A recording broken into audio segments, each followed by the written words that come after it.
Los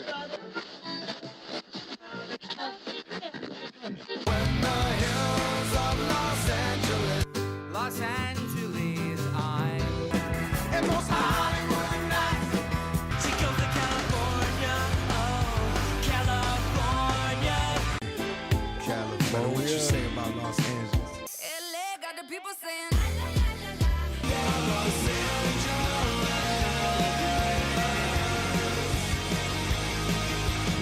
You're listening to Corner of the Galaxy on cornerofthegalaxy.com.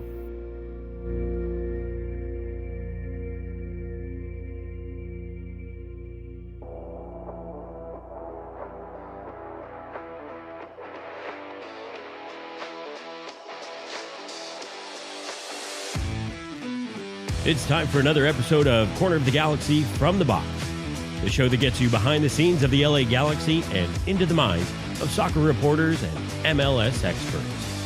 Your hosts for the day are Corner of the Galaxy's Josh Gessman and LA Times soccer reporter Kevin Baxter. Let's start the show. Hello, everybody, and welcome to Corner of the Galaxy from the Box on cornerofthegalaxy.com. I'm your host, Josh Gessman, coming to you on a Monday, December 18th, last show before Christmas. Little break time coming for the podcast, which is always looking forward to, but we got a bunch to talk about. If you would have told me this morning that it was going to be a busy show, I would have told you you're crazy. And then I went through all my news and I was like, oh, actually, there's a lot of stuff to talk about. Preston Judd no longer with the LA Galaxy. Going to talk about that. A big rumor sort of coming out of Argentina. Maybe Paraguay, Argentina, that type of thing. We're going to see sort of what happens with that. We're going to talk about that rumor and tell you where it stands. We've got MLS roster rules. We've got Super Draft. We've got off-season calendar. We've got U.S. Open Cup. We've got schedule. There are so many things to talk about. And we want to get to all of it before we wrap it up before Christmas here. And helping me do all that is Mr. Kevin Baxter. Kev, you hanging in there, buddy? It's not COVID. I know I don't have COVID. I think it could be the Black Plague, though. Probably. You've been hanging out with too many rats and fleas. Is that it? Yeah, it's something bad. you must. But anyway, I'm sick. That's the point. That's that's the point we're trying to make. I'm really sick. Yeah. So if you hear sneezing and coughing, it'll just be the latest noises that you hear from Kevin on this podcast. It's nothing. No, you will hear that. Good thing we're not in the studio together. As we never were. I was going to say it never really went that way, so I was not concerned about any of that. Other than that, how's your weekend? You just been chilling? You've been hanging out? No, I went to Mexico national team press conference and training on Friday. Then I was supposed to cover the game Saturday, and I noticed a lot of my colleagues in the media conference as I was coughing my way through it. One woman said, "Would you like a bottle of water?" That was like a clue. Like, I'm really annoying people. So I decided that it would probably be best not to go back and perhaps infect my colleagues, certainly make them feel uncomfortable. And I definitely didn't want to be around any players or coaches. So I decided to cover that game off TV, and then got some quotes sent to me in Spanish that I just translated and put in my story. Edward Coich, one of my colleagues, helped me with that.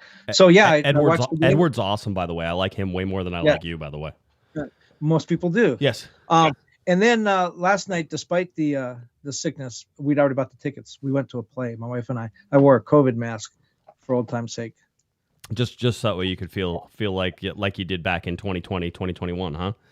You know what? There were a lot of people at the theater. I mean, it was an older crowd, and whether that makes any difference, but there were a good number of people wearing COVID masks. I know that supposedly COVID is having a rebirth. There's now another variant out, and so I was doing it just because I know I didn't have COVID. I tested negative already, but I didn't want to make anyone uncomfortable and didn't want to infect anybody. Right. I don't know why the other people weren't wearing them. Maybe they thought they looked really suave and sophisticated with the mask on. That's probably. Or maybe they were going to go rob a bank. Yeah, that also could be it. I was hanging out with 4,000 plus of my closest friends this weekend. We had the train club and our Santa run and all that fun stuff. I'll tell you, I have some observations about. I was the person who was in charge of taking pictures and getting people up to see Santa, and then getting them away from Santa and moving them along, so that way we could do otherwise. And we don't have a count of how many people sat with Santa, but I have some observations. If you've never done that for any period of time, and I did it for about 4 hours each day, basically that specific job was 4 hours. almost straight. So it was 3 hours, a 1 hour break, and then 1 hour at the end. So we did 4 hours. I will tell you something that maybe you've never paid attention to. Playing Santa Claus or being Santa Claus and having to give all this joy and all this stuff has to be one of the most physically demanding jobs where all you're doing is sitting I've ever seen. You get stepped on, you get hugged, you get pulled, you get leaned on, adults lean on you. By the way, people just hand you babies. They're like, here, can you hold my baby? We had several babies that were probably, I don't know, I think the youngest one we had was about 6 weeks old. 6 week old, brand new baby. Here you go, Santa Claus. Hold the baby, which I thought was interesting. So to anybody who is friends with Santa, thank you for all your hard work you do, because staying present with each person and this particular group that I was working with, I know them very well. Santa and Mrs. Claus are good friends of mine, and they were present with every child, and the magic that is sort of instilled in that is still in awe to me, at least what I thought. So I thought that was interesting. And then the other sort of side view is some moms are ruthless, man. There were a couple moms who were like, the kid would go up there and, like, oh, Santa, this is Caden, Santa. And Caden has trouble listening to his mother all the time. And maybe he shouldn't get any presents. And I'm like, oh, good Lord, we're getting thrown into the bus. You waited, but they waited 45 minutes for a train ride and then another 15 minutes for Santa, right? Like to do all this stuff and and then mom just going to throw you under the bus. There were several of those. That was at the train club. I appreciated the bluntness, but I thought maybe that's not Santa's problem. Maybe Santa shouldn't have to take care of that. Maybe that's right. Don't throw that on Santa. Yeah, exactly. And what does Mrs. Claus do the whole time? Mrs. Claus is the angel of Christmas that she is, which is sometimes the young ladies who visit Santa Claus feel more comfortable talking to Mrs. Claus than they do to Santa Claus, and so it's very nice. Oh. The pictures look wonderful whenever they do it, but there's little moments in there that are truly, if you believe in all that Christmas has to offer and the Christmas magic, there's definitely something in that and all of that. My favorite kid, by the way, turned around, looked at the giant steam engine that we had parked behind Santa, which is about a $75,000 steam engine, right? He looked at it and he goes, I want that for Christmas. And I yelled out, Santa, put that one on my list too. So that was my favorite kid of the whole thing. But we had a great time. Nice to hear Mrs. Claus, because Christmas is sort of a patriarchal holiday. Yeah. It's but you guys sort of made it gender neutral. I mean, Mrs. Claus has been out there for a very long time. So just because you don't recognize Mrs. Claus doesn't mean that she hasn't been peddling and helping Santa for a very long time. By the way, shout out to Matt. I'm gonna go over here. I would like to show you guys something that Matt, one of our listeners and is a good friend of mine as well, got me for Christmas. And I told my wife that she should not even bother getting me anything, because this was the best Christmas present that I could have gotten. Oh, no, it's upside down. That's even better. Down. That's there you go. It's very hard to do this anyway. Is that a number 29 Farai Mutatu locker nameplate that's right here? I found him, guys. You guys want to know where he is? He's right here. I got him. So this is going in the COG collection of awesome thing. I have heard the Hammer also has a nameplate that is very special to him. I think next time we have him on, and possibly next week, we're going to have him see that as well. But I now am the proud owner of Farai Mutatu's locker nameplate. And I'm thinking, is it okay if I keep this, or should I send it to him? What should we do? Does he want it? We're going to reach out. We're going to make magic happen. All right. That's what we're going to do. So that's what we got. Right? That will not be in use anytime soon at the Home Depot Center. Or Dignity Hill Sports Park. Yeah, any of those places, StubHub Center. And what are the other names that it's been? All that fun stuff. So glad to have it. All right. Let's get you onto this, and let me tell you something that's going to be happening as well, and at least as it stands right now, this podcast will be going to a very special place, and so I'd like to give you a little show read. Don't miss your chance to join the most eagerly awaited soccer coaching event of the year. Get a special discount with our exclusive promo, Galaxy 24, and you will receive registration for $425. Experience the United Soccer Coaches Convention, an engaging 5-day gathering of the soccer coaching community featuring live full-field demonstrations and enriching educational sessions. Join thousands of other coaches in an event that's become a yearly highlight. Connect with soccer's elite, including Javier Zanetti of Inter Milan, Laura Harvey of OL Reign, Jermaine Jones of Fuego FC, Leonard Griffin of Calman Soccer, and Carla Thompson from San Diego Wave FC, among other renowned figures you don't want to miss seeing in person. Are you looking to elevate your coaching expertise? Join the Advanced National Diploma course when you register to refine your skills and enhance your coaching profile. Secure your spot at the discounted rate of $425 using the promo code Galaxy24. So the United Soccer Coaches Convention, Kevin, will be in Anaheim at the Anaheim Convention Center. And as of right now, we are scheduled to be there coming up here in January, right? So a lot of fun. Probably because you read that promo, because I watching you reading it and watching your eyes, and somebody wrote that for you, and that's probably, if you do that, then we get to go to the convention. Is that how it works? That is, there are some requirements that go along that way, and that's okay. We'll curtain back a little bit. Yeah, that's fine. That's fine. It's fine with me. But no, I'm excited to go. There's a lot of high profile guests. So if you're interested in our code is Galaxy24 for you. All right. So wanted to get that out of the way. Now let's talk about Preston Judd. I don't know that anybody should have been surprised when the LA Galaxy shipped him off to San Jose. We've talked about Preston Judd. He was not with the team whenever they had Billy Sharp, whenever they had Dejan Joveljic, whenever Javier Chicharito Hernandez was injured and through that stretch, right? And it really sort of seemed that the Galaxy had moved on a little bit from Judd, or basically it was like, hey, you'd be a great third or fourth option if we were going to carry a third or fourth option, but right now we're not going to carry a third or fourth option, and so you're not really in the cards. That being said, the LA Galaxy get $200,000 in general allocation money from San Jose Earthquakes in exchange for forward Preston Judd. That's $100,000 in 2024 general allocation money, and then $100,000 in 2024 general allocation money. There's also performance metrics that can be reached for another $50,000 in 2025 general allocation money. So, I mean, top line $250,000 for Preston Judd. Here's why I'm sure San Jose thinks, Kevin, that they got a good deal, is for about $250,000 if it all comes down to that, and they don't have to lay the cash out all right now. They get a guy who has proven he can score in Major League Soccer. And if you're looking at the San Jose Earthquakes, who are always a little scrappy, right? More underdogs, Kevin, than just the flat-out stars. Doesn't Preston Judd sort of fit their makeup almost perfectly? Like whenever you think about his sort of personality and where he's coming from, and drafted by the LA Galaxy and played, but the whole deal, to me, it seemed like it's a good fit for San Jose. No, it doesn't, and it's a good fit for him because he gets to move on.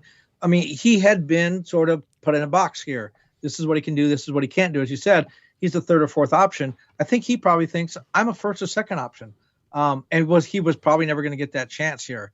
So with the Galaxy. So I think it's a good move for him to go up somewhere where he can reinvent himself. The one thing I kind of don't like the way the MLS offseason unfolds is you kind of have to it seems to me you have to make roster decisions in a backward way when compared to other sports, that you have to get rid of guys before you have signed the replacements. And this is one of those things. Was Preston Judd going to start 34 games next year for the Galaxy? No, but he was a guy that was a useful, tool in their toolbox. They've moved on from him, and they obviously thought we're going to be able to replace him, but they haven't signed that replacement yet. And that's what I mean is it seems like you have to make your roster decisions. You have to get rid of your free agents. You have to make that determination before you can really then start signing players.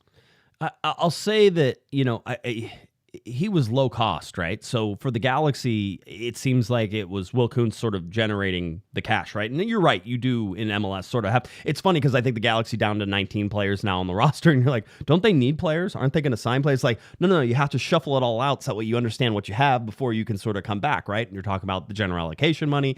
Look at Raheem Edwards and the money that generated, right? And so all this stuff sort of adds together to give you a chance at going after what you need. And let's not put it like the Galaxy don't know what they need and probably don't have targets. In fact, we think that they do have targets for what they're going after, but that's going to take time. They have to put that together. And so while you're putting that together, you also have to move these pieces, whenever you get a chance, right? So that's sort of what I'm seeing from this. Preston Judd, here's the thing, and I think I want to warn Galaxy fans, is that there's a lot of upside on Judd, especially on a team like San Jose. I could see him being a very good player for San Jose for the next 5-6 years, right? And it might be annoying, and people be like, "Oh man, they could have had him," and it doesn't fit the Galaxy's MO, or at least in past the Galaxy's MO, to sort of rely on somebody like Preston Judd. Whereas San Jose, he might be first off the bench coming in. He may get some chances to start, right, and do all these things. And San Jose is going to get to go out and sort of talk about how they got him for $200,000, right? So it's going to be a value buy for San Jose, and I think it's probably the safe bet by the Galaxy saying, yeah, there's a chance he could develop into something, but where is he going to get the playing time being we have this sort of stacked up? I'll also say that this does open up, I think, a spot for a veteran player to come in for the LA Galaxy. It's not the 200,000. That's not enough to get the veteran player that you want to get in. But if you were a big fan of Billy Sharp, if you look at Raheem Edwards and how much money they sort of got with that, and then the money they have in this, right? You can do those things, and possibly that's where they're going to look for that veteran. I still think there's a veteran backup striker role available for the Galaxy right now. But yeah, like you said, you have to be patient. I mean, the Galaxy are going into this offseason with Will Kuntz and Greg Vanney knowing what they want. I think they not only do they know the position and the makeup of the person they want, I think they have names and clubs and all that stuff. But they had that 3 or 4 years ago, or whatever it was, 3 years ago with the French Connection. And remember, those guys came in over time. I didn't think all 4 pieces were here until June. And then, a year after that, they really wanted Pavone and they couldn't get him. And they had to, at the last minute, they transitioned over and got Douglas Costa. And he was not here at the beginning of preseason. And Greg Vanney's already said he wants everybody here. So that, again, is sort of that's that backward nature. They made the decision to move Preston Judd. They think they know what they're going to do with that money in that spot. But if they can't get it done by February, we think the season's probably going to start in late February, last week in February, like it did last year. Like it did last year, yeah. Yeah, if not, mid-January for training camp. If the guy's not here mid-January to late February, it's just, again, just the way that MLS signings. A lot of these guys are probably going to wait to the January transfer window, right? A lot of the targets that they're going after. Yeah, very well could. By the way, Lasso's optimism says, a return ticket for Sharp. I'm not going to say that, right? And I don't think any bridges have been burned. I know people would like to pretend that they have. I just don't think that. And so I think there could be. And I felt like when we had Will on last week that he sort of left that door open a little bit. It wasn't fully open. But the door wasn't fully closed either. It was sort of like, hey, maybe he would be back, right? But that is the type of, I think, veteran role that the Galaxy are probably going to look at. Again, from people I've talked to, I think Joveljic is going to be your starter on day one. And so if you're going to rely on Joveljic, which I think is a gamble at this point, but the Galaxy have put some money into him.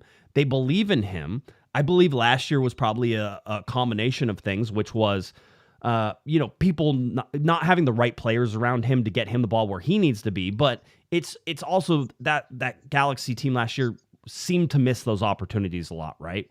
So I'm also interested to see Joveljic because I was very much like, hey, it doesn't seem like he has it anymore, right? That sort of fire that he had. And I think there's a lot of people who say, oh, well, he's great as a sub and, but he's better as he's better as a sub than he is a starter. And mostly the goals and the goals per game are about the same, whether he starts or whether he comes off the bench, just looking at last year, right? Throw out that first year and sort of where he had. I think he could be really, really good. And if he's really good for the LA Galaxy, and they go after 2 DPs, and we're going to talk about sort of what they might be going after with all that. If they go after 2 DPs that are wingers and people who have a chance that somebody who can maybe be a winger and a striker at the same time, so you kind of sort of have a backup there. That way you can go to 2 strikers whenever you need to, because you know how much Greg Vanney loves playing in a 2-striker system. If they do that, I think that there's going to be enough flexibility in there that Joveljic could be the star. And if they're right, if they get it right, then Joveljic at his cost, at where he's at, is a great deal for them, right, Kevin? I mean, you're going to get probably a sub DP player that could score goals at the rate of a designated player, that type of thing. So if you're going to win. And you're going to invest money, then Joveljic has to be good for you. Otherwise, it's a wasted roster spot, right? And he's taking up a U22 slot right now as well. So that's also a positive because that U22 slot is being utilized, I think, pretty well for him. So yeah, we'll talk about that U22 spot and how that's changing in the future. But I think the Galaxy probably are approaching this the same way you are. Like, it's Jovlic's time. Let's give him a shot, but we're not quite ready to bet the farm on him just yet. My guess would be that one of the DPs, as you said, would be a versatile player. Greg Vanney really likes that versatility, a guy that can be a winger and a striker. I think that might be part of the profile they're looking for. But, a lot of times when you go and you talk to clubs and you have your sights set on one guy, the club will turn around and say, well, what about this other guy? Yep. If the Galaxy are presented with an offer for a legitimate striker, I think they're where you are. If they get presented with an opportunity for a striker to make sense, I don't think they're going to say, no, our guy is Joveljic, we're going to stick with him. think they're going to say, yeah, that's probably a good idea. We should probably get that guy if we got a chance. Well, and there's rumors going around, and I think pretty fairly substantiated rumors that the LA Galaxy turned down a significant amount of money for Joveljic. Basically, somebody wanted Joveljic, and they're like, no, we're keeping him. And the Galaxy have him on a. You can either call it a bad contract or a good contract, but it just depends on whether or not he performs, right? It's one of those where the contract is expensive and can be expensive, but whenever you look at the U22 guidelines and sort of how that fits in, it's not a horrible contract, and he could be a really valuable player, but he has to do it. I would also like to point out the LA Galaxy, I think at the beginning of last year, also were telling everybody how much Efrain Alvarez was going to have his breakout year, right? Didn't he get the number 7 shirt from Robbie Keane in the offseason, right? And they had a picture, it was like one king to the future king, and they like did that. I don't know if that was the actual caption, but it feels like something they would say. And they went that way. So, the Galaxy threw a lot in behind Efrain Alvarez and eventually sold him, halfway through the season. So just understand, things change, things don't work out. You have all the best intentions.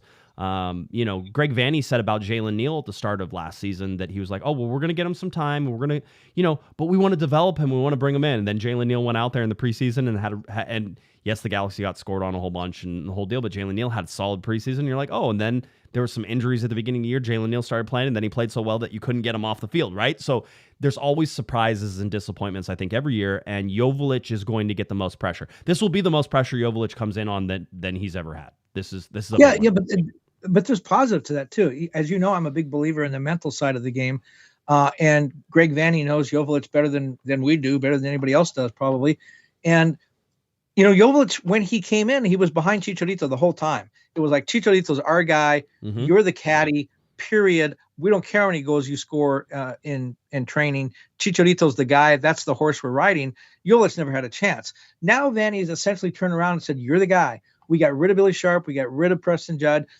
Don't look over your shoulder because there ain't nobody there. It's you. Yeah. And I think maybe Vanny feels like, hey, this is the way to get the most out of him. Well, the other rumor, challenge him, absolutely challenge him, and he's also playing in a chess tournament, I believe. They were promoting that as well. Remember, Joveljic is the highest rated professional soccer player in chess in the world, right? So in the world, highest rated chess player that's also a professional soccer player, Dejan Joveljic. So he's off doing that, which is always interesting. Chess is such an interesting thing. I've been watching some live streams on TikTok of like chess tournaments, and I don't know chess. I've never learned how to play it, but I find the tactics and just when at the highest level of all these like set games that you use these different tactics to do things.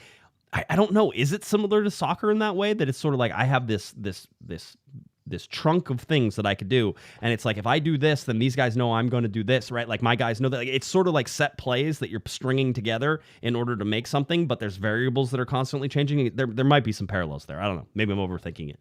But anyway, so that's interesting. Here's the other rumor that goes on there now.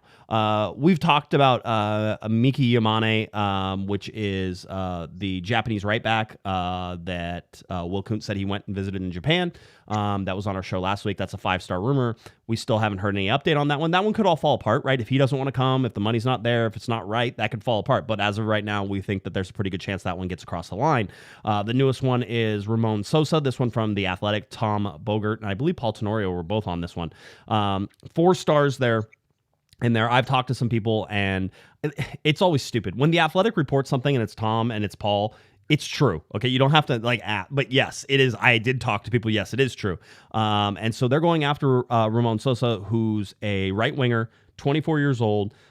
He's from Paraguay. He's playing in Argentina. And so this is the guy that they sort of want to go after, right? And this is an interesting one. Now, the rumors have been that perhaps this is going to be a club record. The LA Galaxy paid $9.5 million for Chicharito whenever they got him, right? $9.5 million was the highest transfer fee the Galaxy have ever paid. They're talking about, for Sosa, more than $9.5 million, so they're looking at the record for that. Now, apparently, his club has sort of set that at if I read the tweet correctly, Kevin, they want $15 million, and everybody sat there and said, oh, well, the Galaxy probably need to walk away from that. There's no way they're going to pay $15 million. This is called negotiation, people, especially whenever you send a number out into the world. You're negotiating through the public. So, look at, it's somewhere between 9.5 million and 15 million. And it's probably closer to, 12 million. It's probably closer to 11 million. It's probably closer to 10 million than it is to 15 million. How old is he? 24. So he's not a U22. Again, for all the criticism Dan Beckerman takes on the show, especially for me, he'll spend. And 15 million might be a little rich, but as you said, negotiate down a little bit. I don't think he has to get under 10. I don't think he minds setting a record on this for a couple of reasons. One is I think he hired Greg Vanney because he thought Greg Vanney was the best coach at the time. Mm-hmm. And Greg Vanney's in the final years of his contract, and he needs to produce. And Dan Beckerman wants to help him. The other part of that is he just hired Will Kuntz. Yep. And it would be stupid to hire a guy like Will Kuntz and then just say, no, we're going to handcuff you. You can't do what you want to do because we're not going to give you the money. Dan Beckerman does spend money. So if everybody feels like Ramon Sosa is the guy they need, I can see them breaking the Chicharito record. I don't think they go to 15. I think that is a little rich, but 11, 12, sure. Yeah, I don't think Dan Beckerman and AEG. And let's give credit to AEG where they deserve it. They have not been afraid to spend money, right? Except for that 2017 thing where they told us they were going to spend money, but they didn't really. But then they did. But it wasn't like it was like emergency spending. But let's talk about, they're not afraid to spend money. I could see them setting a new record for this if it's 13. Like Dan Beckerman isn't going to lose sleep over $500,000. It's one of those things, right? It's a $500,000 or $1 million. What makes the deal get done? I do think that they're going hard at this. I do think that Sosa could be a really interesting player to add to this roster. His stats say that, he's not a horrible player at all. In fact, he's a very good player. But you are talking about a guy, Kevin, you're paying 15. Let's pretend for a second they're paying $15 million for him, right? You're talking about a guy who isn't worth $15 million. In fact, if you looked at Transfer Market, they sort of put his worth at about $7.1 million, 6.8 euros, $7.1 million, right? And that is projected more on what's possible from him, not what he's currently doing, right? Because he's young. And I think Will even said it. You're looking for in your prime guys. This is going to be a guy who develops and goes into his prime with the LA Galaxy. If you go out and get him a winger who crosses, who can play, who can score, who can do all those things, but he's more a playmaker than he is anything else. Which is an interesting take on somebody you're going to spend DP money on. Now, you said correctly, we sort of look at the young DP rules and all that stuff. Let's for a second drop down and talk about rules because it will affect the LA Galaxy, okay? By the way, I want to get this right, but Sosa has scored 10 goals and 7 assists in 35 appearances, 2,608 minutes total across all competitions with Talleres. Is that how you say it? I don't know. It's in Argentina. I'm sure somebody will correct me because I'm always wrong on that anyway. But that's what we're seeing from this. Again, a very real rumor, Kevin. A very real rumor. We waited for real rumors to pop up. We've had 2 now. In pretty rapid succession. So that's where the Galaxy. Now, let's go down and talk about the Board of Governors and their new sporting initiatives. If you know, and you've been listening to this podcast, we've been talking about 1, fourth DP, 2, decoupling the U22s from the DP rules, right? We were talking about changes that were coming, and lots of people were expecting bigger changes or a more aggressive Board of Governors because with Messi in the league, they sort of wanted to take advantage of Messi being in the league. Okay, that's fine, cool. What we got instead was basically nothing. And Paul Tenorio, to tell you how quickly things can change, especially around the Board of Governors, Tenorio actually had reported that there was another initiative that was sort of out on the table, and I forget exactly which one it was, but that never even got voted on. It never even got brought up. So one of the things that he wrote an article about that just days before the Board of Governors meeting ended up not even being brought up to the Board of Governors and didn't happen. All right? So that's what we're seeing. We're looking at what changed and what didn't change. Well, let's go to the roster and budget guidelines first, and then we'll go back to some of the other stuff that is there. The roster and budget guidelines basically say that that they're getting rid of 2 more Discovery slots, right? Nobody really cares about that. They were 7. Everybody's going to get 5 except for San Diego, who's going to get theirs to be available from January 1st, 2024 through the 2025 roster compliance date. Then they'll be reduced down to 5. So they'll get 7 and 5. Discovery lists are sort of going away more and more, and that's good because it was stupid. Saying that, I discovered this person. Wasn't like, Messi on a Discovery list? I discovered Cristiano Ronaldo. Mm-hmm. What a scouting department you have. It's a bad name for a mechanism that MLS put in, and it's not you didn't discover anything. You're sort of calling dibs on people, and you're allowed to call dibs on a certain number of people as long as nobody else has them, and you're allowed up to 5 of those, and that sort of gives you the right to negotiate with these people, on those lists, right? That's what they're doing here, okay? Here's the other thing that sort of came in. General allocation money for designated player transfers. Following the transfer of a designated player who meets the TAM eligibility parameters. So basically a designated player who is TAMable, all right? A club may now elect to receive a portion of the transfer fee as general allocation money, and previously that transfer or loan revenue for designated players could not be assigned as general allocation. So you couldn't use it as jam if you sold them for, a fee of some sort, right? So that's a little different. It's great, fine, whatever. Residency deadline for a player to be considered a domestic player in the applicable season. Residency must be established, or the player has to have appeared for an immigrant visa interview by the opening of the secondary transfer window. Which is an interesting way to sort of figure that out. So that means that you cannot be, not have the, a green card basically in the league before that secondary transfer window. But if you're applying for it and you're expected to get it, does that mean that you get to figure out what your residency is? That you get to say, oh, well, my residency isn't going to be an international player? Well, it doesn't seem like that's the rule. It seems like you're able to change it leading up to that secondary transfer window. That's sort of what it pops up there. But what is not on here, Kevin, because this is the entire list. So what is not on here? No fourth designated player, which we kind of knew wasn't going to happen, right? And then no U22 rule change at all. So that means that if you're the LA Galaxy and you're going after Sosa, the Galaxy now need to have a young designated player and a senior or restricted, as they're called, designated player, right? And with those two spots available, if they want to have 3 U22s, then they need to do that. Now, there are 2 U22s on the roster currently. You have Julian Aude, right, and Dejan Joveljic. We were talking about Joveljic and being on a U22 and all that fun stuff, right? So that's sort of where, he's a U22 contract, which is important, right, for the Galaxy and how they do the roster things. Well, now what we're saying is that the LA Galaxy, if they want to have 2 senior restricted designated players, they're going to have to move Joveljic to a non-U22 contract, which they can do, right? So, but it then has to follow the rules of whatever designation you're going to give him. Maybe it's a TAM designation, right? You're going to target allocation money for Dejan Joveljic. Maybe he's just going to get a standard roster designation on a senior slot, and you're going to use general allocation money to pay down whatever his transfer fee and everything else sort of was. And I don't know if you don't get to count that transfer fee now that you brought him in under U22, or if you have to count the transfer fee as part of it, right? Because U22 has unlimited acquisition costs, so you don't have to count transfer fees. So once he's brought in, can you then move him over to another one and not count the transfer fee that you paid the first time? Lots of really interesting questions. But bottom line is, it means the Galaxy have decisions to make now, Kevin. Young designated player and a restricted designated player to go along with Ricky Puig, and Ricky Puig will be a full or restricted designated player. I'm going to say this because people want to keep arguing with me. He is going to be a full restricted designated player. He's not going to be TAMable. You cannot buy him down. He will be And the reason is he has performance metrics in his contract that basically said if you have a certain number of appearances, and I don't know what that number is, then you're going to get paid more money. Not as a bonus. This is not a bonus. Your contract actually adjusts, right? So this is a contractual adjustment from year to year, depending on appearances. And I think his contract tops out around $3 million. So you're not going to be able to TAM Ricky Puig. So he's a full designated player. If you get Sosa, I believe he's going to be a full designated player as well, because I don't think he qualifies for young DP, which is 23 or younger, right?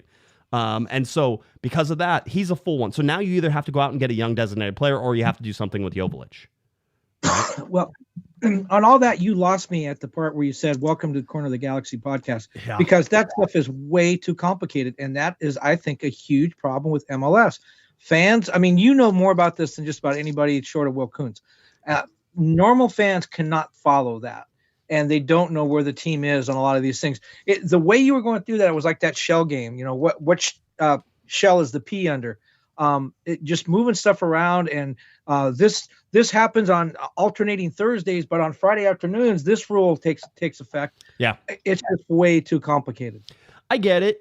I always enjoyed it. So to me, it's not complicated. It's just a matter of that the LA Galaxy have a lot of options to weigh. Understand the complexity of what they're trying to do. Understand what Will Kuntz is trying to do right now. Which is why he's there. Remember, he helped write some of these rules. Yeah, so we can blame him for his own mess. In discussions I've had with him about just complexity of roster rules, he's more on the keep it simple side of things than he is on, I like the complexity. I think he would rather not have all this as well. I think most chief soccer officers, CSOs, general managers would prefer them not to have to go through all these machinations of what happens. And I can't even. What would the spreadsheets look like that these guys have? And are they just spreadsheets? Are they just doing it on Excel like me and everybody else, where we're like, oh, this guy is this much and he takes up this slot and we have this many slots and this many players and blah, blah, blah. And understanding the flexibility that can go around all of those things, right? So, I agree with you how it goes, but understand that it doesn't matter if you're confused, and it doesn't matter if the fans are confused.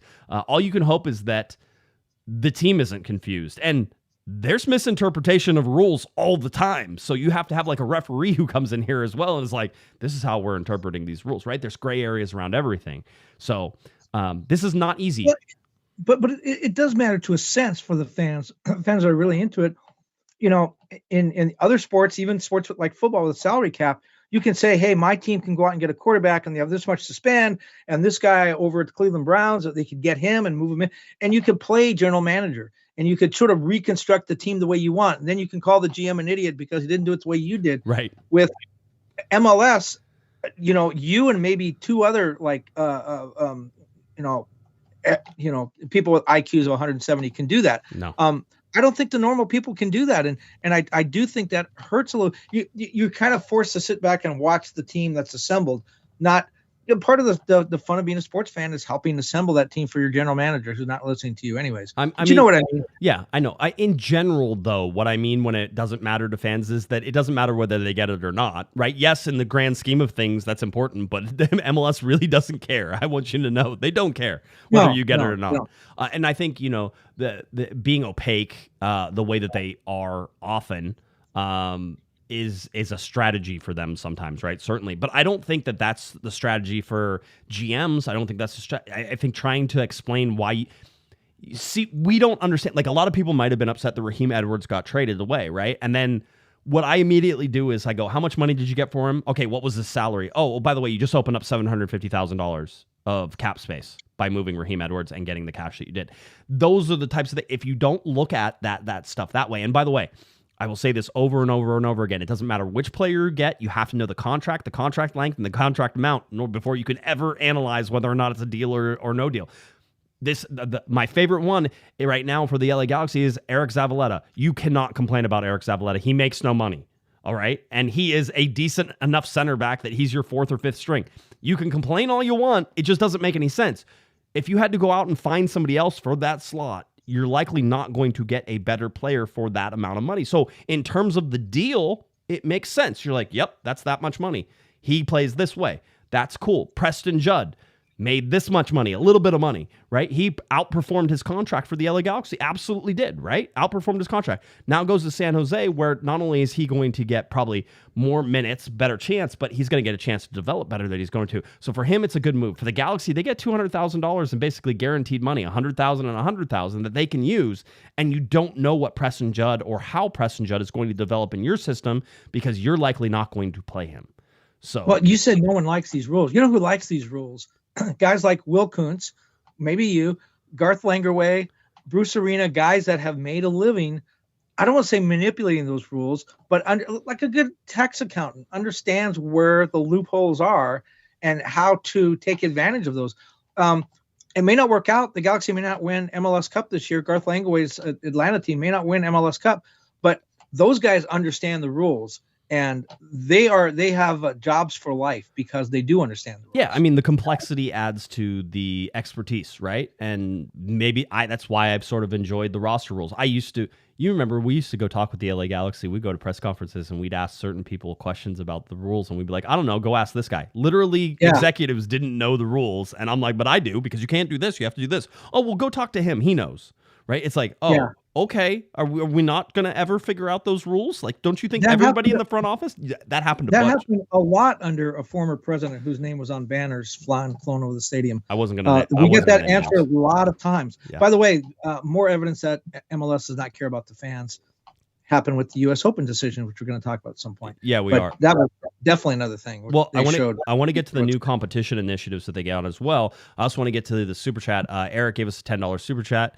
He says Luis Suarez going to Inter. I mean, that's what it sounds like. Inter Miami. That's what it sounds like, right? I don't know that he is or isn't, but it certainly seems that way. As far as I know, in the peripheral that I'm paying attention to Miami and what they're doing, he's going. Well, all old retired people wind up going to Florida at some point. That's how it goes. And you lived in Florida, right? I did. I was going to say you're from Florida, but you're not from Florida. You just lived in Florida. From here, but Florida was like living in a foreign country, but was really close to the U.S. Yeah, I can see like that. I'm getting good Wi-Fi reception, but everything else was like a foreign country. I gotcha. Eric, by the way, says happy holidays as well. Follows up is Suarez going to enter. I'm glad. I think Eric paid $20 to ask that question twice, so I appreciate that. $10 super chat from Patrick. COG, your MLS roster experts. Don't put the S on there. Kevin has no idea. I have to explain it to him all the time. He calls me. He's like, "What? So tell me about this roster. Why does this make sense? Why do you like this? Why don't you like this? That type of thing." So we talk about that. The other part of the board of what's scary about that though is I'm not learning anything. Yeah, you explain it. It's in one ear, not the other, and I ask the same question the next week. I should ask the chat room. Do I explain it okay? Do you guys get it? Like, I try to tell you the restrictions on the different roster slots and how that affects it, and what the LA Galaxy will have to maneuver in order to So Joveljic, right? If you're going to keep Joveljic on the roster, and you want 2 senior DPs or restricted DPs. Let's say the Galaxy want to get all 3 DPs are as senior or restricted DPs, right? So that means you're only allowed to have 1 U22. If you have 3 senior DPs, you're limited to 1 U22 player. Well, the Galaxy have 2. So you either have to move Aude or Joveljic into a regular contract if you were going to have 3 restricted, and then that would allow you to have 1 U22, 3 restricted or senior DPs, and then you would move Aude or Joveljic to just a general contract. It would be outside that U22 initiative. Here's what I would say about your presentation. There's 2 ways to do it. One is talk slowly, like you're explaining it to your mother, which would allow us to understand it. But the other part is just talk through it, because even if you go slow, we're still not going to get it. And there are a few people that are close enough that when you go through that, then all the holes are filled in for those people. For the rest of us, it's like you're speaking Lithuanian. We're just not getting any of it. Okay, Patrick goes, yes, you explain it well. We're just a little slow. I understand.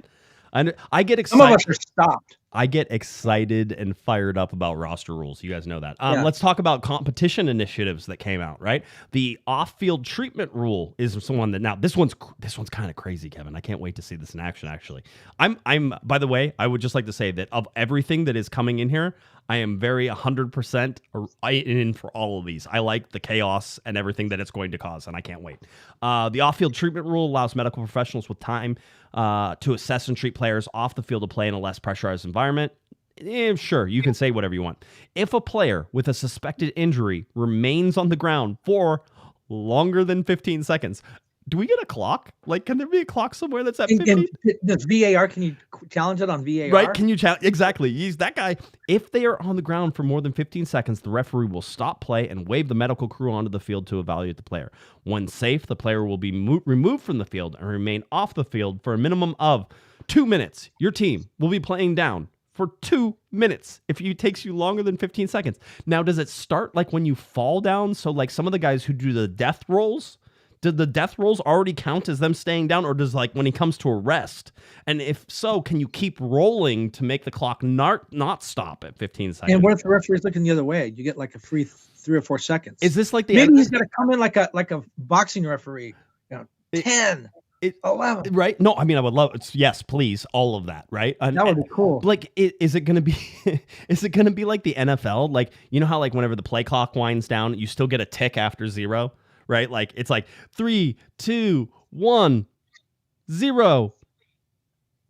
Okay, you got the snap off. Like it's like there's gonna be this little wiggle room in there. Is it completely up to the referee to count? Like who's counting? I want to see clocks. I want to see all of this stuff. But then you'll be off the field for 2 minutes. Okay. They said that it was implemented in MLS Next Pro midway through the 2022 season and continued through the entirety of the 2023 season. The off-field treatment rule has allowed medical staff's time to treat players while also allowing match play to resume quickly. There are exceptions. Basically instances of potential head injury, goalkeeper injuries, or serious medical events and fouls resulting in yellow or red cards. All right. So if you are red card chopped down, you don't have to pop up in 15 seconds. Okay, so Well, and what about that 2-minute thing? Don't they have to wait for a stop and play to wave a player on? Can they wave them on during play? They don't have. I mean, they wave guys on all the time during play, so I think they're okay. I think I understand. How about this time substitution rule, which is similar to this other rule, maximizing effective match time? The time substitution rule requires that a substituted player exit the field within 10 seconds. Can we get another clock? Can we have multiple? 10, 9. Are 8. Supporters groups going to start counting fast? Like they're going 10, 9, 8, 7. Oh, they went off. Is that going to? I cannot. I'm so excited. Failure to exit from any point on the field within the 10 seconds. What if you're in the very center of the field? Do you have to sprint to the line in order to get Apparently. What if you don't see the substitution? Like your back's turned. Do you still have? What if you see it and you got 3 seconds left? I cannot wait for all the craziness. And what's the penalty if you don't make it off? If you do not make it off, the person coming on has to wait for 1 minute 60 seconds before coming back into the game. And during the holding period and prior to the substitution, the team will play down a player. Wonderful. Oh, so much fun. Get this. Enacted in MLS Next Pro during the 2023 season, 99.7% of the more than 3,200 substitutions were completed in 10 seconds or less. This is going to be eye-opening, Kevin. We're used to guys slowly jogging. Oh, thank you. Thank you. Thank you for coming to the game today. We're winning. Thank you over there. Let me wave over here. Do the whole thing. And it takes, 30 seconds. And then it's supposed to be at stoppage time. Does this mean we're going to see less stoppage time, Kevin? Because they're telling me I'm going to see less stoppage time because they're saying we're going to move things along faster. If I'm a coach, first thing I do is I go over this with my players like every day during training camp. And then I appoint someone on the bench, maybe not a coach because they're already busy, right? But somebody, a trainer, or the backup goalkeeper. There's somebody that needs to, with a clock, be monitoring this. Yep. Because you have a chance of losing, playing a man down for multiple minutes if you screw that up late in the second half. What if you're trying to make a substitute in the 95th minute and there's only 1 minute left in the whole day and then you're playing down? Oh man, I can't wait! So much fun. Okay, in stadium VAR announcements. Thank you, sweet Jesus. All that is wonderful and holy in this land, pending International Football Association Board, the IFAB approval. VAR decisions will be announced by the referee to fans in stadiums and viewers at home. Are you ready for this? Be like the NFL. It's no goal because it didn't go completely across the line. Thank you. That's what, you're going to get the whole thing. Have you seen the NHL referee who adds drama into his calls? He's like, I forget what his name was. I saw a TikTok of him, but he was like number 23, 5 minutes for fighting, right? Like the whole day. Oh my God, I can't wait. So let's see which referee has some flair, but also giving us those announcements. Stoppage time clock, scoreboard, video boards, and or stadium clocks will run until the completion of each half, including any additional time at the end of either the first or second half. Thank you, sweet baby Jesus. As reporters. So we're going to get to see the well, not just us, yes, the players. But I mean, for us specifically, let's talk about it. Screw everybody else, Kevin. For us specifically, I'd have to watch it on the TV in order to know how much stoppage time. Well, are we in the? And then you have to add the 30 seconds for the delay that happens between the broadcasts and everything. So you're always trying to guess how much time. It's going to be in stadium. You're going to look up at the board. You're going to see it. And whenever they say there's 7 minutes of stoppage time and it's 95, 59, you're going to be like, we are almost there. 1 minute left, right? Like the whole deal. You're going to get it. Finally, it's going to happen, Kevin. We are almost there. So I like that. And then return to play equity, opposing players that simultaneously incur head injuries requiring off-field treatment who are subsequently cleared to return to play will return to the game at the same time once both medical evaluations have been completed. So if you have two guys who bump heads, they have to both come off because they're being evaluated for head injuries. One cannot come on until the other one is also cleared on, as long as they're both allowed to be cleared back on. If once they're both cleared, like, yes, you can both clear, then they can come back on. But basically... That rule is going to be abused. I can tell you right now. Well, I mean, it does. I don't think there's no advantage to it, right? But the bottom line is that I think they want to make sure that they have the independent medical assessor, right? There's that independent concussion protocol guy who works for the league, wants to look at this guy and be like, let me see your head. Okay, you're good. Now you wait. I'm going to go check on this guy. Okay, you're good. You're both cleared to play. Now you can both go, right? That's what I think is going to happen. Here's what I think happens. Eric Zavaleta is sent out to collide with Lionel Messi, and they both go down, and Messi's cleared to come back on, but the doctors, We got to run another test on Eric here. He's not ready. But that doctor's not a team person. That doctor is an independent physician for MLS. So just remember this. It's harder. I'm not saying it's going to not be abused. I think it'll be fine. I think that one will be fine. So anyway, those are those roster rules and things that are on that. I want to get to MLS offseason schedule because we have the MLS draft, but we also want to talk about the U.S. Open Cup as well. So the re-entry draft for stage 1 actually happened on Thursday, December 14th. Nobody cares. Seriously, nobody cares. Nobody cares about the MLS Super Draft that's coming up either, but we're going to talk about it here real quick. Tuesday, December 19th, which is tomorrow as we're recording on the 18th. Yep, MLS Super Draft 2024, presented by Adidas. That's 12 p.m. Pacific time on MLS Season Pass. All right, now, let's talk about the Super Draft real quick. The Galaxy don't have a first-round pick, Kevin. They were going to get the 4th overall, but that was traded to Colorado Rapids whenever the Galaxy acquired Michael Barrios. Okay, now Barrios was acquired with only the first-round draft pick. That was it. So I know there's going to be people who second-guess this whole thing, but Barrios at first-round draft pick was fine because, I'm sorry, there hasn't... Who's the last college player that has made an impact for the Galaxy? The last one that came through the draft? They had that defender back in the early 2010s. I don't know. Chat room? There was a defender. I can't remember his name now. I remember he was a center back. It was around like 2013, 2014. Played a lot of games because there were some injuries. He was from, I think, a Big Ten school. Now I think he's playing in the USL Championship. Tomas, something, blah, blah, blah. Somebody will get it here. They'll get it. I know who you're talking about. May have been, maybe, I don't know, would you say he actually made a real impact? I mean, I go back to when was the last time you actually had star players came from the draft for the Galaxy? It was probably AJ De La Garza and Omar Gonzalez. I think that was probably it. Same year, right? Yep, picked the same year, also college teammates, the whole deal. So that was that. So the Galaxy don't have a first-round draft pick.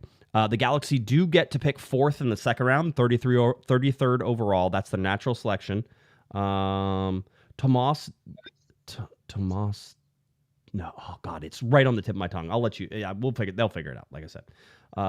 So that's there. So Galaxy get 4th in the 4th pick in the second round, which is the 33rd overall. That's their natural selection. They also get to pick 17th in the second round. Hilliard Arce. That's it. There you go. That's it. It was Tomas Hilliard Arce. Yep, they got. I was trying to figure out I knew it was 2 names and I couldn't remember what it was. Thank you guys. Yes, I guess possibly that was the last time. Galaxy picked 17th in the second round, 46th overall. This was acquired in a trade from Nashville for $50,000 and Nick DePuy. All right, so whenever Nick DePuy went to Nashville, this is the pick that the LA Galaxy are getting for the 17th pick in the second round, or the 46th overall, and then the Galaxy have 1 pick in the third round. Here's the thing. Only the first round is going to be televised on MLS Season Pass, so you don't need to watch tomorrow if you're a Galaxy fan, unless you want to know, because the Galaxy don't have a pick in the first round.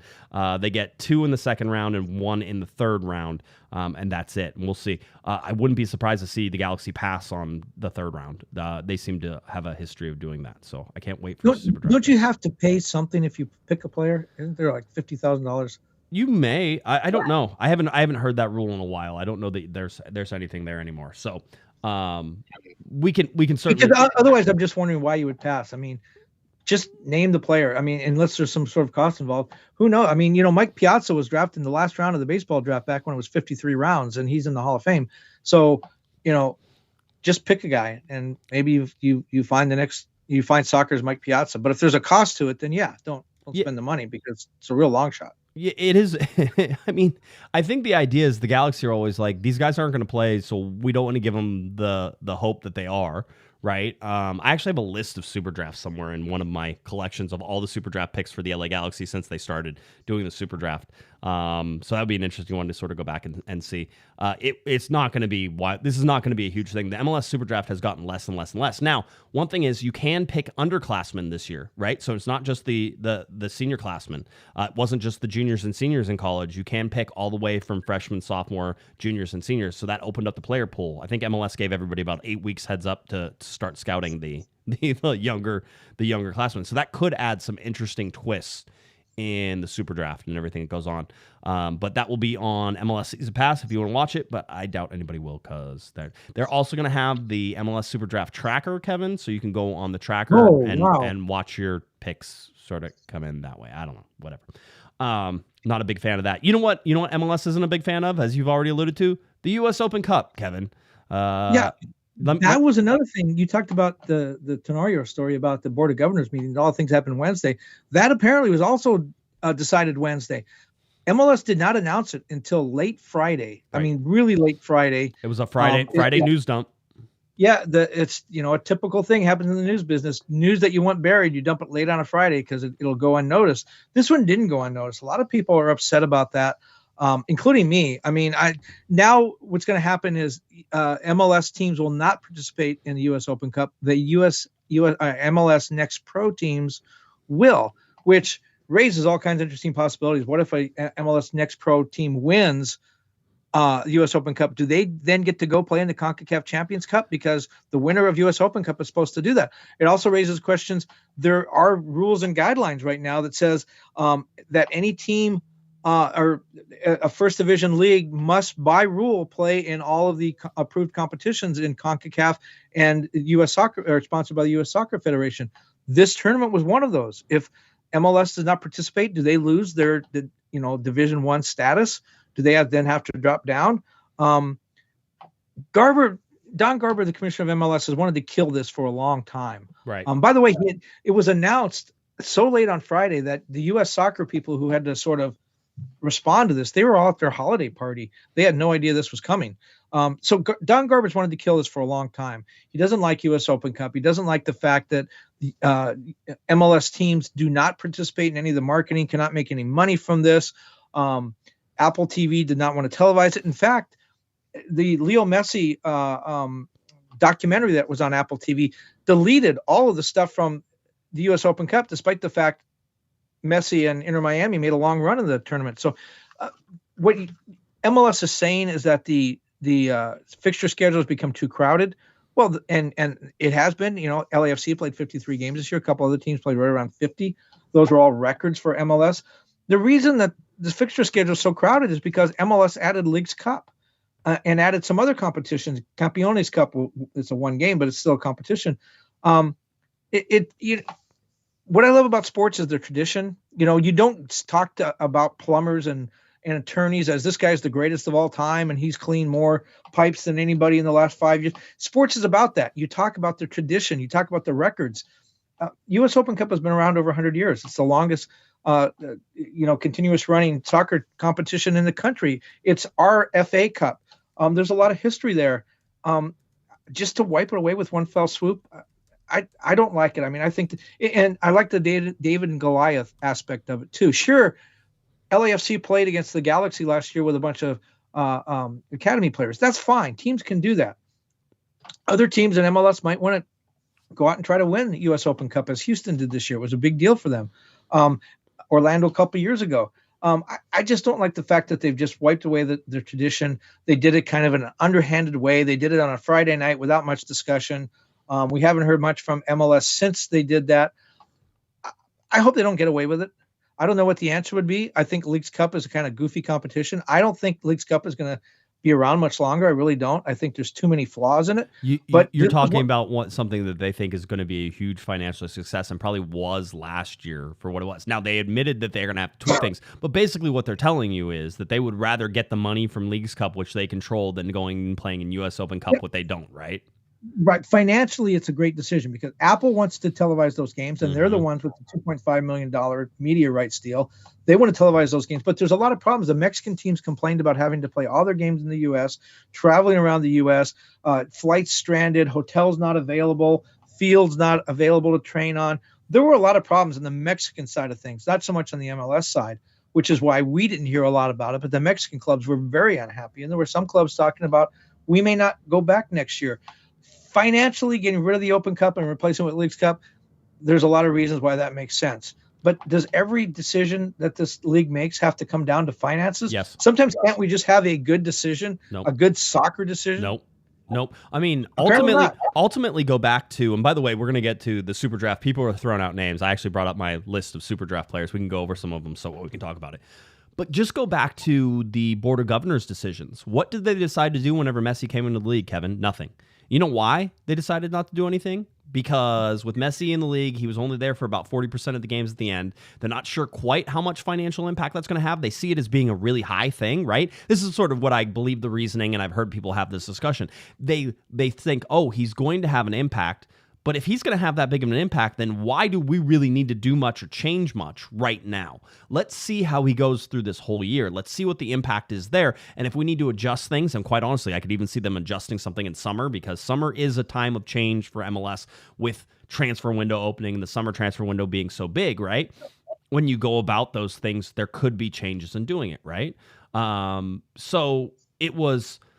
For me, yeah, it's all financial. I mean, they're looking at that decision as a financial one. Let's not spend any more money. Let's not, decouple the U22s, because you guys have enough money. We're fine. They did not expand rosters. They did relatively little to help this schedule congestion that they have. They also created the schedule congestion by adding Leagues Cup and adding an in-season tournament.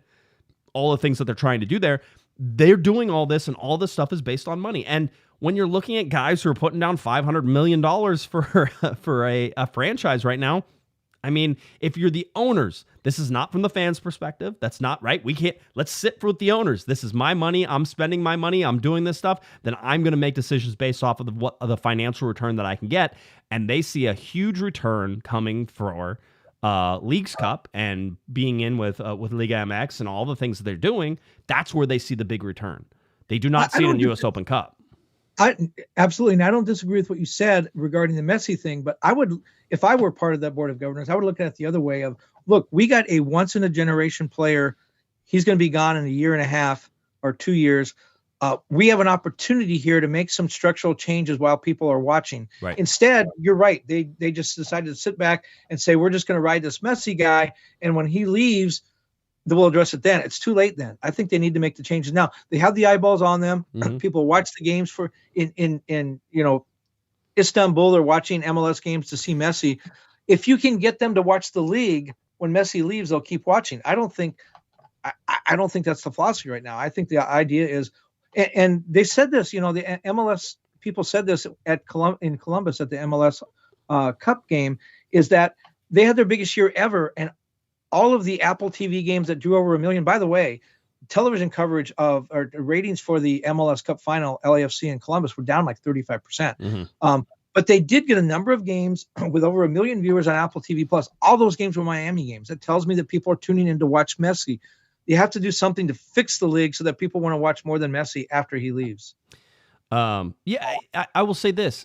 When you look at U.S. Open Cup, and while I love the competition because it has the history, right? And because you can go back to, the 1920s, and you can go back to Bethlehem Steel, the Fall River Marksmen, or all of the ethnic teams, right? That sort of had LA Maccabi, the most successful team ever. One of the most, absolutely the most successful. So like they have that history there. I will say this, the U.S. Open Cup has been poorly managed in terms of how it's promoted and everything. The fact that it was on, by the way, where was U.S. Open Cup going to be held? What wasn't that CBS and Paramount, right? That's who had it, right? What does Apple do? Apple says, "Oh, well, you're not going to get those games. We're not, because they're not going to be playing in them." By the way, I want to clear it up. We were clear at the very beginning. MLS Next Pro, so the LA Galaxy's academy team, basically not the academy, but the professional arm of the academy, the development league, sort of the reserve league of Major League Soccer.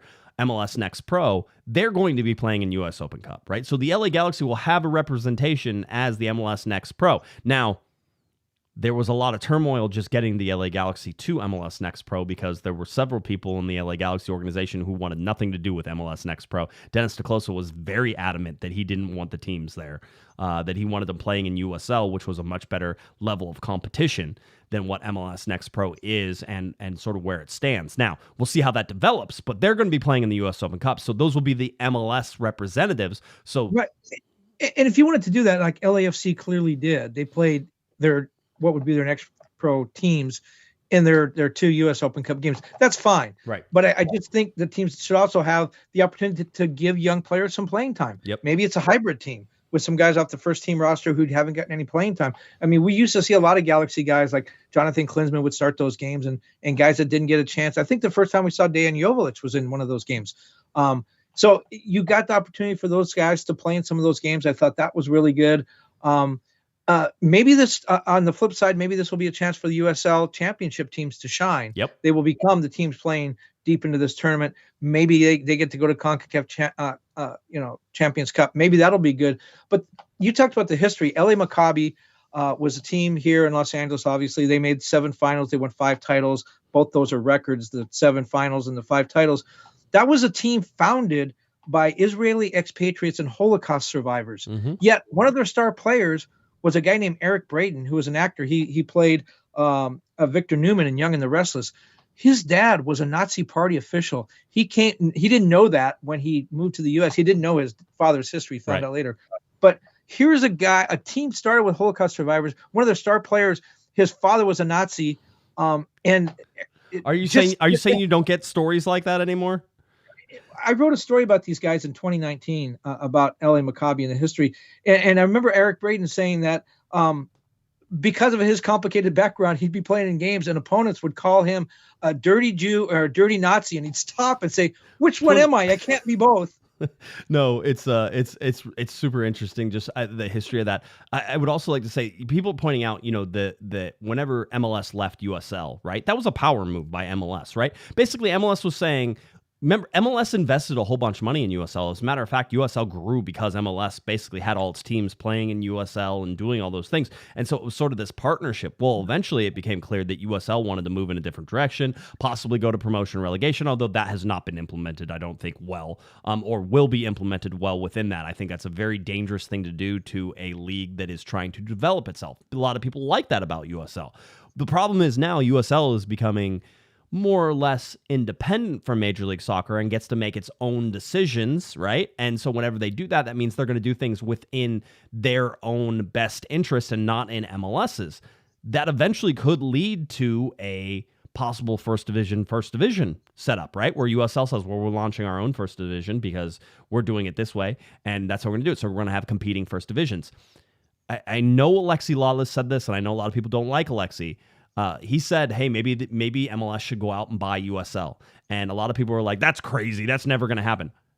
Number one way of getting the way that you want whenever you want it is to buy them and do what you want with USL. And that means you can keep it as a subdivision the whole entire time, and then you don't have competition anymore. Buying out your biggest competitor is like number one rule in we're the big dog on the street, right? If they're going to be rising up in USL. Now, this is USL's big chance to make the US Open Cup something. Will it be something, though? Certainly with MLS Next Pro teams playing in it, it's going to lose some of its luster. Listen, LA Galaxy fans never showed up to US Open Cup games. They got them for free. They would show up. It would be a middle of the week. There would be like 6,000-7,000 people there. Very rarely did they really show up in any sort of numbers for these games, right? So they used to play them in the track stadium. They used to play them, which, by the way, I always enjoyed. It was always a fun, different environment to do it. But yeah, that's where it was. US Open Cup, because it's a US Soccer Federation property, US Soccer has sort of treated it as a redhead stepchild. They could have done more to make sure that it was more high profile and a lot of things. They didn't want to spend the money on it. Maybe they don't have the money on it. Maybe they think it's a losing thing. But certainly, if you're looking at the internal politics that are at play, you have MLS versus USL, you have Apple versus CBS and Paramount. These are big boy games we're playing right now, right? Put on your big boy pants and get into these. Everybody's launching little wars at everybody. So let's see how this plays out. Maybe this won't be a forever decision. I actually like US Open Cup games. So I am one that I enjoy the history, and I would like to see it come in. So let's see what happens now with US Open Cup. Does it die? Because a lot of people are certainly signaling for it to be dying. So I think Soccer America wrote an article today about why MLS is wrong about the US Open Cup as well. So super interesting to sort of pay attention to, though. I love that stuff. You're absolutely right. The finances, it's you could make that decision in your sleep. But I'm just, from the fan side of me, the financial decisions aren't always the right decisions for the game.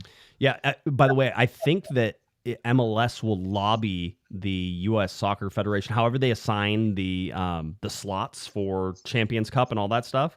They very well may lobby to have the U.S. Open Cup slot taken away for if you win it, you go to the CONCACAF Champions Cup, right? So which is the CONCACAF Champions League, the CCL, just they changed it to CONCACAF Champions Cup because they do that every 10 minutes. So I wouldn't be surprised to see that lobby take place as well. So MLS will do everything possible to make sure that USL doesn't get a leg up. Again, we're talking about battles going on here. This is it's bigger than the US Open Cup. It's USL, it's MLS, it's TV networks, it's all that stuff that all play into this. So an interesting little microcosm of the war that is sort of going on outside of soccer and for soccer relevance in the United States. So we'll keep an eye on that as it goes. I will say that there was a possible leak of the LA Galaxy's game, maybe one of the first games the LA Galaxy could play. Certainly it's in the, let's say, the latter half of March, and we're sort of expecting that the as it did last year, it starts at the end of February. And so this could indicate that this particular leak came because of Sporting Kansas City's full home schedule. Basically says that they'll open at home on March 23rd against LA Galaxy, which means they could be on the road for the first 2 or 3 games, right? For Sporting KC. But 323 at Sporting Kansas City is a possibility for this. And so that's one of the first roster leaks that have sort of come out. Kevin, we were brainstorming last week about some of the things, and you caused the uproar of the thrown away little motion or notion that you had, that you were sort of like, hey, I heard some stuff and I want to talk about the stuff that I heard. I don't, it was sort of like, I don't know if it's 100% true, but it makes sense that it would be, right? The whole deal was we were talking about the big games the LA Galaxy could sort of be playing, right? Yeah. I've fleshed out some stuff. I found some people talked to me in Columbus at MLS Cup, and then I came back here and talked to some people in Southern California, and I have to be a little bit careful because I can't remember who I talked to that said you can't use this publicly yet, and who I talked to who said it's all fine. So I'll be a little careful, but the roster comes out Wednesday, so we'll know everything. The schedule comes out. The schedule comes out Wednesday morning. We'll know everything then. But basically, what I do know is that there will be a July 4th game at the Rose Bowl. That came from MLS. People are talking about who the opponent might be. Might it be Inter Miami? We don't want. I don't think MLS would want that Inter Miami game at the Rose Bowl because that would be in the middle of Copa America, and there's a good chance Messi wouldn't be there anyways. Most likely, the July 4th game is going to be LAFC. I've heard from some people that game, as you know, did so well last year, 82,000 plus, that MLS would like to make that a traditional game, a July 4th game at the Rose Bowl.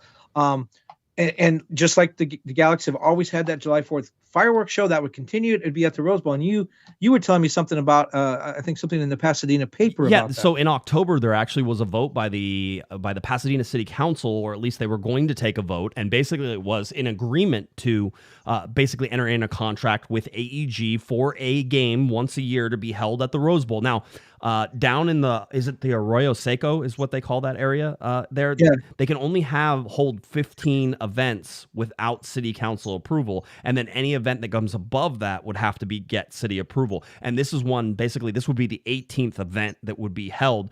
In the article, they said they didn't know if it was going to be July 4th, but that there was a July 4th game that got 82,000 people. And so they were basically set to enter in. They said it would basically guarantee that the Rose Bowl organization would make $300,000 whenever they do this. Like, I think that's either a fee that gets paid or somehow they guarantee $300,000 for that Rose Bowl. So that was in there. Now, it didn't say how the vote went down, and sometimes city councils pull stuff into executive session for that stuff, so that way you don't know exactly what happens, at least not right away. And so maybe they were ready to enter into negotiations, didn't want to sort of say what happened, but they were ready to vote on that and say, hey, this is what's going to happen. We're going to do a Rose Bowl game. Again, it didn't say what time of the year it was, but last year, July 4th, with the fireworks, seemed pretty successful, very successful, as a matter of fact, for MLS. So I'm not surprised if MLS goes back to that well again and makes that the July 4th game. Well, it makes a lot of sense. AEG is already doing business with the Rose Bowl for that summer tournament with the European teams. Tom Braun put that together a couple of years in a row. Very successful. They've already opened a dialogue. Both sides trust each other. The July 4th game went so well last year. It is a traditional date on the Galaxy's calendar. Right. With the unbalanced schedule until San Diego enters. There will be 3 games with LAFC this year. Probably. I haven't seen the schedule yet, but that's my understanding. One at BMO, one at Dignity Health Sports Park. Leaves a third one. Go to the Rose Bowl. It makes sense. That's the only opponent the Galaxy would have, other than possibly a Miami game with Messi. Yeah, I mean, a lot of people were speculating on that too, and I would, and that's I wouldn't put that. it's not automatic that I would think, oh, well, the Galaxy are going to. Although, when you think about what you could do in terms of the amount of tickets you sold, you could probably sell more than 82,000 tickets if you have Messi playing at the Rose Bowl, but probably less to the LA Galaxy's advantage than you'd want it to be. It's a lot of people who want to see Messi play, right? We anticipate the schedule will, again, like last year, the final week in February. Remember, it didn't happen for the Galaxy because they got that game, which was at the Rose Bowl, rained out. But the schedule probably open at the end of February, I was told by an MLS person. And so if Galaxy plays LAFC and that Inter Miami date doesn't work because Messi will be at Copa America anyways, will the Galaxy play Inter Miami? Well, we know that the Galaxy only plays a certain number of Eastern Conference teams a year, and they don't play every team every year. And it's a home away thing. Galaxy have played Miami twice. Miami came into the league in 2020, right? 2020 came in the COVID year. They were supposed to go play them that year, and they didn't. It was March 14th. It was going to be Miami's first ever home game in Fort Lauderdale. The Galaxy were going to go play that game. That game was called off because of COVID. They never made that trip. The only other time the Galaxy played Inter Miami, they went there. That was in 2021. I remember Chicharito scored a goal in that game. That game was in Miami. So they played They scheduled to play Miami twice. Once the game actually happened, it was in Miami. Right. Point is, Miami's never been here. So if you think Miami might be coming, that's probably a pretty good bet. They haven't played them in 2 years, and Miami's never been here. So that might be a good bet that Leo Messi might wind up on the Galaxy schedule somewhere. We'll find out Wednesday. By the way, Feel the Berm found it. The city council measure passed. It stated, authorize the general manager to negotiate and enter into a license agreement with AEG to host one soccer match in July 2024. Wow, we got 31 days to pick from there. I wonder which day it could possibly be, right? So anyway, that's where we're at with that. So that's an interesting one. One more thing that sort of comes out whenever we talk about is there was a possibility, not just a schedule leak, but possibility of a kit leak. I'm going to show this wonderful square of all these kits showing Adidas templates that are coming out, and one of those is the LA Galaxy. I implore you to head over to the video portion of the podcast if you're looking at this. But what you're seeing in this blow up, and it's a rough one because I had to zoom in, what you're seeing is a blue and yellow diagonal stripe that comes across and underneath the crest. And then on the outside of that is more like rainbow colors of thin stripes that sort of exude out from that, right? They radiate out from that from either side. It's almost like an echo effect as it fades into the gray on either side. Now, the really interesting part about this kit is that right in the very center of the chest, to the left over the heart is the LA Galaxy crest. To the right is the three stripes Adidas logo, right? And then in the very center is the Olympic logo. That's right. The Olympic rings are in there. The Olympic rings with the stars and sort of that general feeling. Now, we know the Olympics are coming in 28, right, Kevin? Is that what it is, 2028? Yeah, 2028. Okay, 2028, the Olympics are coming in. So now, I, of course, talked with some people and said, hey, is this the kit that we're thinking about? And basically it was like, that's not this year's kit. That's what I've heard so far. I would be very surprised if there was Olympics on the kit for something in 2024 when it's still 4 years away from coming to LA. Unless they're going to play a game in Paris. Maybe that's what they're going to do. Oh, great. You figured it out. We've figured out exactly what it is. So what you're looking at here is a mock-up, and a lot of times these come 3, 4, 5 years in advance, and that would kind of make sense for 2028. Maybe it's a concept that they're sort of playing with, that type of thing. From what I can tell, this isn't. By the way, I actually enjoy that. I know some people. You said it was busy, and I agree with you. It is busy. I kind of like how it looks.